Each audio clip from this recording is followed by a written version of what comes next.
Entonces quería agradecer el haberme invitado a participar de este simposio al doctor Carlos Pardo, que seguramente es quien propuso mi participación, y a SRNA por organizarlo como una asociación sin fines de lucro tan importante para todos los pacientes, familias y cuidadores. Yo soy neuropediatra, trabajo en el Hospital Garrahan en Buenos Aires, Argentina, y la idea es hablarles entonces de la encefalomielitis aguda diseminada y un cuadro diferente que es la mielitis flácida aguda. Estos son mis conflictos de interés, pero no guardan relación con el contenido de la presentación. Para hablarles de encefalomielitis diseminada aguda, siempre a mí me gusta mostrar un ejemplo clínico para que entiendan a qué corresponde este nombre. Bueno, esta, por ejemplo, es una niña pequeña de 4 años que vino a la guardia del Hospital Garraham en el 2010. Entonces, la casa había comenzado con trastornos de la marcha, mucha cefalea. En el curso de ese día, además, empezó a hablar raro, como que tenía dificultad para expresar lo que quería. Viene a la guardia el día siguiente, donde ya tenía una debilidad franca de miembros inferiores y por lo tanto había perdido la marcha. Y la pediatra de guardia encuentra un reflejo en la pupila del ojito izquierdo diferente. Progresivamente, mientras aguardaban para hacer la resonancia, comienza a estar más somnolienta, marcadamente somnolienta, y costaba despertarla. Uno está obligado en esas instancias a hacer una resonancia magnética, que es el ejemplo que tienen en la derecha, donde aunque no entiendan resonancia, van a ver que hay unos manchones blancos grandes que ocupan la sustancia blanca cerebral, que ocupan también algunos núcleos grises profundos, que pueden estar explicando la encefalopatía o el compromiso grave de la conciencia de esta chiquita. Y si ven más hacia la derecha, pueden ver que el nervio óptico izquierdo es esta línea blanca que tienen a la derecha, es el ojo izquierdo, entonces eso configura una neuritis óptica. Y la médula espinal también tenía áreas de brillo que hablaban de inflamación. Por supuesto que se punzó, se descartó enfermedad viral directa rápidamente o enfermedad bacteriana para poder empezar a colocarle tratamiento corticoide y tratar de desinflamar estas lesiones que estamos viendo. Entonces la paciente recibió corticoides endovenosos, esteroides que en el caso de nuestro hospital nos usamos metilprednisolona a altas dosis por vía endovenosa, 5 días, a veces la extendemos cuando la respuesta o la recuperación clínica no es completa, y con 10 días de esteroides esta chiquita recuperó completamente el cuadro. Esta serie de resonancias que ven abajo, donde ya no ven los manchones blancos, se ve todo tejido cerebral normal, se obtuvo 8 años después. En el interín hubo otras resonancias, pero preferí mostrarles cómo es la evolución final de una encefalomielitis diseminada. Sin tratamiento crónico, esta chiquita se retiró el esteroide 2 meses después del cuadro inicial, y en estos 8 años no recibió ningún tratamiento. No tuvo ninguna recurrencia, ningún nuevo evento inflamatorio del sistema nervioso central.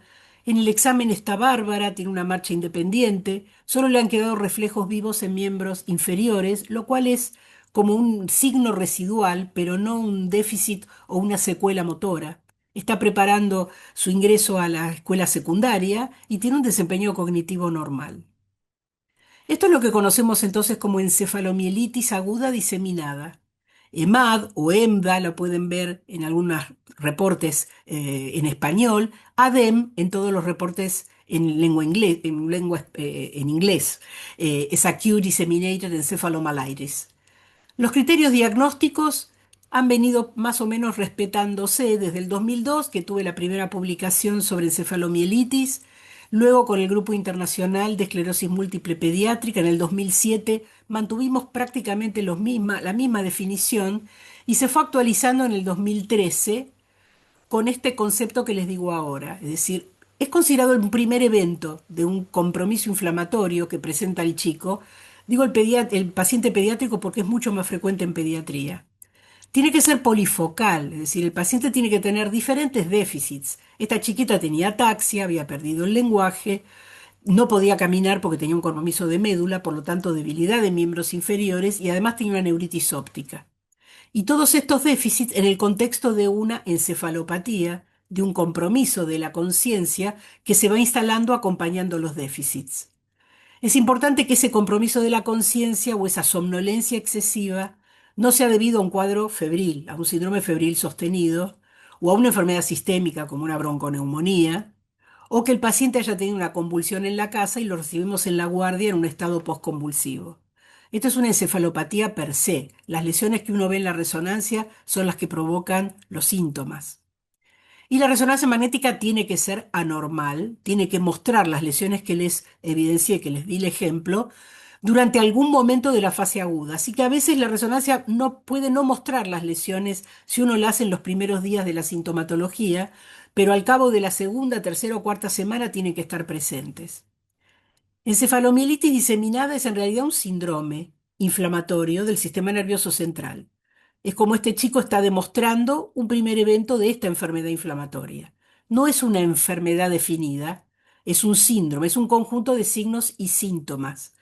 En el momento que uno identifique un anticuerpo específico, pasará a ser entonces la enfermedad encefalomielitis. Pero si seguimos manejándonos como síndrome, los criterios que les describí recién, que son los pediátricos, fueron también repetidos por el doctor Graus, que es un neuroinmunólogo de adultos, en una publicación excelente del 2016. Es un profesional de Cataluña, del Hospital Clínic de Barcelona, y prácticamente es la descripción de los mismos conceptos que nosotros aplicamos para los chicos. Así que los criterios diagnósticos se aplican a pediatría y adultos. La resonancia magnética también, tenemos varias publicaciones describiendo las características de las lesiones. Pero acá ven una serie de diferentes pacientes, todos tienen estos manchones blancos, de bordes mal definidos, pero en general son lesiones grandes, muy diferentes a las que, si alguno de ustedes tiene esclerosis múltiple, reconoce en sus propias resonancias magnéticas, que son lesiones más pequeñas, de bordes bien definidos. Estas son distintas, muy inflamatorias. Y la médula, que puede estar afectado, aunque el nombre la incluya, encefalomielitis, no siempre está demostrada su compromiso inflamatorio.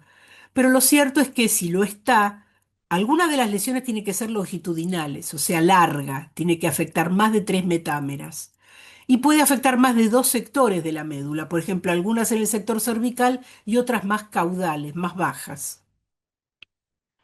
Los neuropediatras siempre estamos pensando en otro diagnóstico alternativo cada vez que vamos a decidir un tratamiento, así que no toda resonancia de cerebro o de médula que brille corresponde a una encefalomielitis.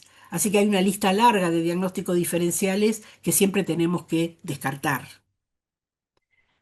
Luego viene la búsqueda de, ¿podemos llamar esto enfermedad? ¿Puedo adjudicarle algún anticuerpo específico? Bueno, en pediatría, cuando uno tiene este cuadro de encefalomielitis, estamos obligados a sacar rápido, antes de empezar el corticoide, una muestra de sangre para poder medir el anticuerpo. 50 a 65% de todos los chicos, de todos los pacientes pediátricos que ingresan a una guardia con un cuadro de encefalomielitis o de ADEM van a ser anti-MOG positivos. Acá viene uno de los anticuerpos que le hablaba el doctor Pardo. Es de Myelin Oligodendrocyte Glycoprotein, por eso es MOG la sigla en inglés y la mantenemos en español. Es la proteína oligodendrocítica de la mielina. Muchos, más de la mitad de los chicos entonces con ADEM o EMAD van a ser MOG positivos. Y algunos trabajos han comparado los chicos con encefalomielitis que marcan el anticuerpo, que son MOG positivos, con chicos que no lo tienen. Tuvieron encefalomielitis, pero no pudimos rescatar la positividad de ese anticuerpo. En general, los chicos con el anticuerpo tienen lesiones más grandes, tanto las lesiones cerebrales como las medulares, que son más largas. Así que provoca un fenómeno más inflamatorio todavía que el ADEM no MOG, o sea, o con antimog negativo. Y luego también los chicos con la presencia de este anticuerpo, el 80% de ellos van a retener el diagnóstico como edema enfermedad porque son monofásicos, no van a recaer. Pero hay un 20% que puede formar recaídas o demostrar formas recurrentes y ahora vamos a mostrar algunos ejemplos de ello. Entonces, volviendo al ejemplo inicial, a esta chiquita de 4 años que tuvo una encefalomielitis o un ADEM, que luego de 8 años está bárbara, está perfecta, reparó todas las lesiones.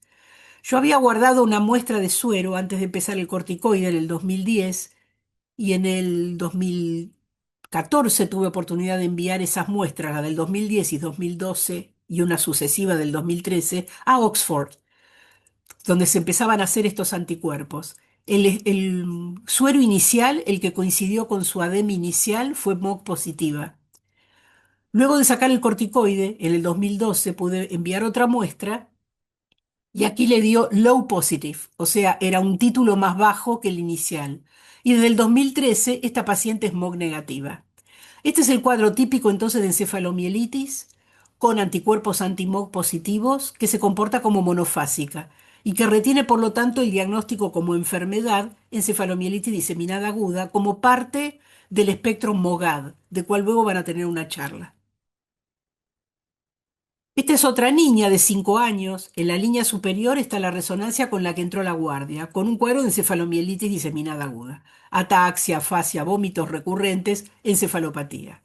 No tenía ninguna infección ni viral ni bacteriana y con 10 días de corticoides más 2 de gamaglobulina se recuperó perfecto. Diciembre del 2012 fue eso. Ese suero también fue positivo en Oxford para antimog. Ya sin corticoides, 5 meses después de este evento, la madre vuelve a la guardia. Tendría que haber venido antes para hacerse la resonancia de control, pero se demoró su venida al hospital, pero regresó con emergencia porque la nena se chocaba con todo al caminar. Es una nena chiquita y la madre trató de hacerle movimientos delante de los ojos donde no había respuesta. La oftalmóloga entonces de guardia describe que había papilitis, había borramiento de los bordes de la papila en el fondo de ojo, además de demostrar una reducción muy grave de la agudeza visual. La resonancia, como ven, a la derecha en la línea del medio tiene muy inflamados los nervios ópticos. Estas bolitas negras que ven aquí son los ojos y detrás de ellos es el transcurrir del nervio óptico. Aquí está blanco brillante porque están completamente inflamados. Sin embargo, en cerebro pueden ver que se habían reparado bastante bien las lesiones anteriores. Solo quedaban todavía por reparar algunas lesiones chiquitas, pero que coincidían con los sitios donde había tenido las grandes placas en el primer evento. Acá para recuperar la visión necesitó corticoides por 5 días y 7 procedimientos de recambio plasmático terapéutico o plasmaféresis, porque no recuperaba sino visión. Como había sido tan grave esta recaída, además de mantenerle el corticoide, le dejamos azatioprina como un inmunosupresor que requiere cotratamiento con esteroides. Finalmente, en el seguimiento, la paciente no tuvo recaídas, no tuvo más, tampoco tuvo disfunción residual, mantuvo muy buena agudeza visual y no ha quedado ni con secuela cognitiva ni motora. En agosto del 2013, meses después entonces del segundo evento, ya era MOG negativa. Finalmente sacamos azatioprina, entonces sacamos prednisona y ya en diciembre del siguiente año, del 2014, se mantenía como anti-MOG negativa. Este cuadro en el cual la paciente tiene un EMAD inicial, una encefalomielitis inicial, que cuando ya está recuperada desarrolla una neuritis óptica, en inglés se denomina ADEM-ON, Acute Disseminated Encephalomyelitis Followed by an Optic Neuritis. Y en español es una encefalomielitis diseminada seguida de neuritis óptica. EMAD no o no, es por neuritis óptica. Entonces es un cuadro que hay que estar alerta porque puede no continuarse con nuevas recaídas clínicas y quedar como ADEM-ON, como diagnóstico final, o requiere controles sucesivos de la neuroimagen porque pueden desarrollar otra evolución y requerir entonces una inmunosupresión más prolongada. Y el último ejemplo de las formas recurrentes es otro paciente re chiquito de 3 años que tuvo una encefalomielitis diseminada. Pero 4 meses después, cuando ya estaba sin corticoides, hizo una nueva encefalomielitis, pero con un patrón clínico distinto. La primera tenía mi pared izquierda, acá tuvo derecha, comprometió pares craneanos que no había hecho en el primer evento, y la resonancia también, la del medio, tiene una morfología de las lesiones diferente a la primera, que es la línea superior. En este caso, con corticoides exclusivo, recuperó tanto el primer evento como en la oportunidad que desarrolló el segundo ADEM, también recuperó con corticoides endovenoso. Lo seguimos durante 15 años, sin tratamiento inmunosupresor. Los corticoides fueron discontinuados 2 o 3 meses después del segundo evento y no ha tenido nuevas recaídas. Lo que le ha quedado en las resonancias son imágenes residuales donde tuvo estas enormes placas. Pero este paciente no quedó con secuela motora, solo tiene una residual compromiso cognitivo, pero está con apoyo escolar y ahora es un adolescente que está terminando su tercer año de la secundaria. Entonces, ¿cómo son de frecuentes dentro del contexto de MOGAD, que es todas las enfermedades asociadas a anticuerpos anti-MOG? Cuando uno ve una búsqueda sistemática de 100 artículos, como hicieron estos colegas que trabajan con Tanuja Chitnis, ¿cuántos pacientes están descriptos en el cuadro de debut, en el cuadro de presentación, menores de 10 años? Y casi la mitad se presentaron como ADEM o encefalomielitis diseminada. Y si uno busca a los adolescentes, los pacientes postpuberales mayores de 11 años, ADEM queda reducida a un 13% y la mayoría de los pacientes corresponde a neuritis óptica. Pero bueno, de esto les van a hablar luego sobre MOGAD y todo el espectro de patologías que incluye la presencia de este anticuerpo. Refiriéndome solo a DEM, con anticuerpos positivos anti-MOG, vean que la mayoría de los pacientes no recae, queda como monofásico.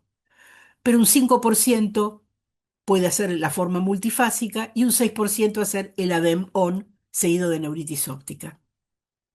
Hay un segundo marcador posible, pero que es más frecuente en adultos, es el anticuerpo GFAP, que es dirigido a la proteína fibrilar acídica de la glía. Estos son adultos mayores, la edad media es 51, son varones el 70%, es predominantemente masculina, y casi general es una encefalitis, es un cuadro de encefalopatía grave, puede asociar mielitis en un alto porcentaje de los pacientes. La clave es cómo con gadolinio captan estas líneas en el cerebro. Ven que son distintas a las lesiones que yo les mostré antes en encefalomielitis pediátrica. Entonces acá se pueden intuir que están estas líneas presentes con FLAIR, pero cuando uno le pone el gadolinio se marcan perfectamente. Esto tiene que hacer pensar en la búsqueda de GFAP, que hay que hacerlo en el líquido cefalorraquídeo, no en el suero, y buscar en la resonancia las lesiones características. En pediatría es excepcional.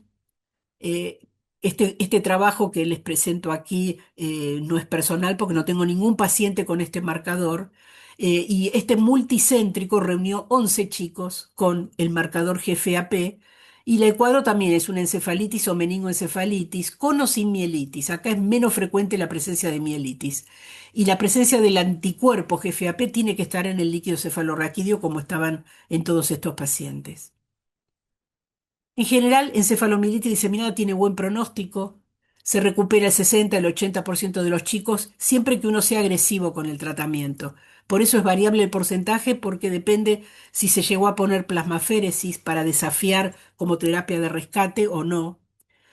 Pero hay algunos colegas que han comparado la recuperación clínica y radiológica entre los chicos que tienen el MOG positivo y aquellos que hicieron una DEM sin el anticuerpo anti-MOG identificado.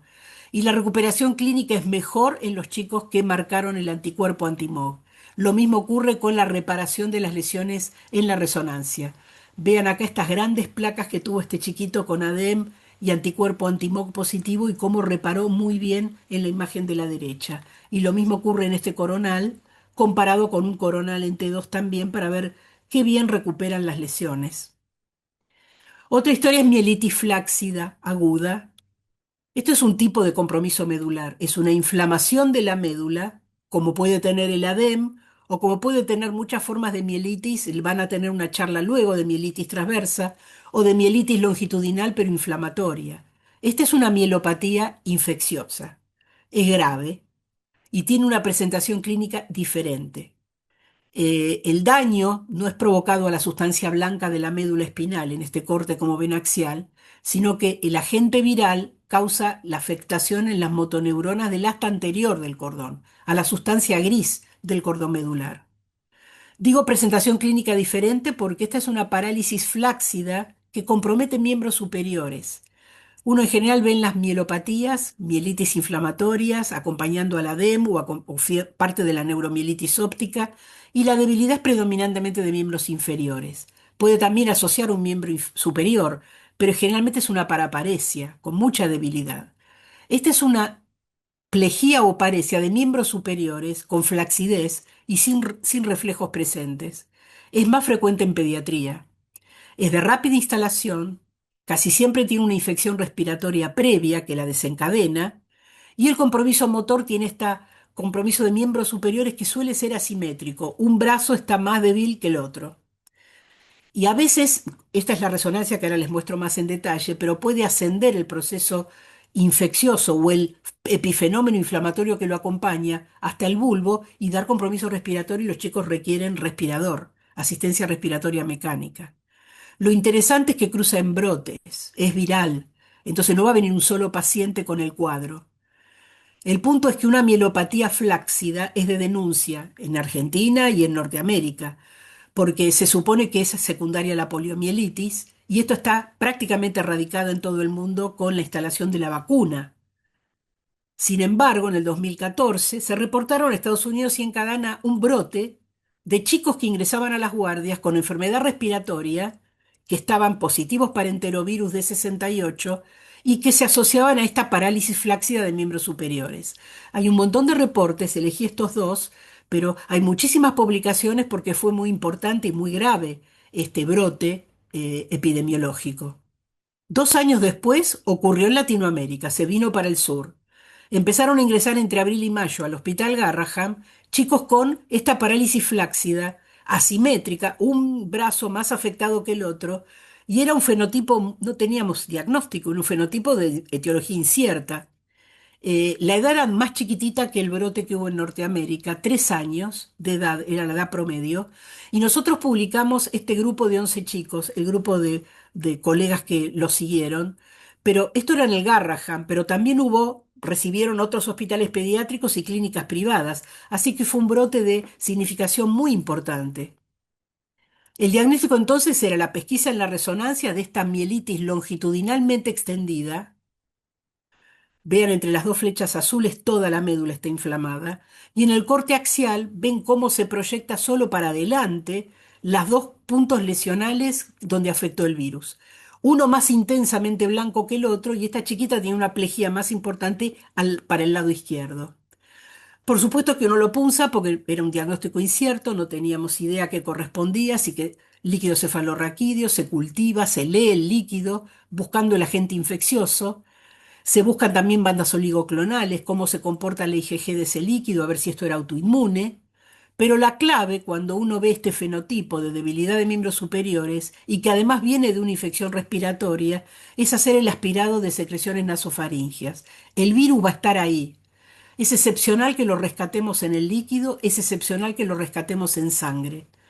Y solo lo podemos rescatar de las secreciones nasofaringeas en la primera semana, entre los 5 y 7 días. Después se extingue y no lo podemos pescar más.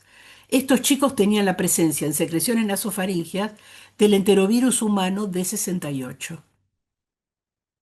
Todos tuvieron fiebre, todos tuvieron síntomas respiratorios. El fenotipo de presentación en la mayoría era esta diplejía de miembros superiores. Uno solo tuvo una monoplejía, un solo bracito, y otro paciente tuvo una hemiparesia brachiocrural.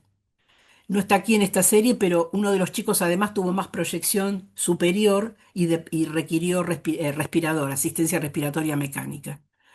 Nosotros los tratamos porque no teníamos todavía la respuesta de las secreciones nasofaringeas, pero yo creo que igual merecen tratamiento, porque a los chicos que requirieron respirador, no solo en nuestro hospital, sino en los otros colegas que recibieron pacientes similares, el uso de corticoides de camaglobulina permitió destetarlos del respirador, porque solo redujo el edema, que fue un epifenómeno más proximal o más distal de la mielitis viral directa. Además, los corticoides en dos de las chicas que eran más grandes, que además habían perdido la marcha por la proyección inflamatoria más inferior, con recambio plasmático lograron recuperar marcha independiente, pero no así la debilidad de miembros superiores que quedó como secuela. Como mensaje final, luego quedó pendiente de las preguntas, encefalomielitis diseminada aguda es un síndrome inmunomediado, no una enfermedad hasta que no encontramos el anticuerpo específico. Y el diagnóstico es por exclusión. Luego veremos cómo recuperan radiológicamente, cómo no recaen cuando uno ya no les pone ningún tratamiento, y uno así por exclusión en el seguimiento puede confirmar el diagnóstico inicial del paciente. Si confirmamos la autoinmunidad anti-MOG, que es la causa más frecuente en pediatría y que tiene una excelente respuesta al tratamiento de rescate o inmunoterapia aguda, se convierte entonces en encefalomielitis enfermedad y vaya a ser parte del espectro MOGAD. La mielitis flácida aguda, en cambio, es una mielitis infecciosa, grave. El compromiso motor es severo porque es la injuria viral directa sobre la sustancia gris de la médula. Lo único que podemos recuperar es la componente inflamatorio que excede a esa agresión o injuria viral. Entonces, en un chico que ahora hablamos, una mielitis flácida aguda, decimos polio-like, porque se supone que la polio está erradicada. En un paciente que además está inmunizado, entonces no debiéramos rescatar el virus salvaje, que es el que conlleva la poliomielitis. Hay que buscar el enterovirus humano de 68. Tiene que considerarse y pedir entonces inmediatamente el hisopado de secreciones nasofaríngeas. Este es mi mensaje, este es mi hospital en Buenos Aires, Argentina, y les agradezco entonces muchísimo la atención y espero haber sido clara. Si no, contesto luego las preguntas. Muchas gracias.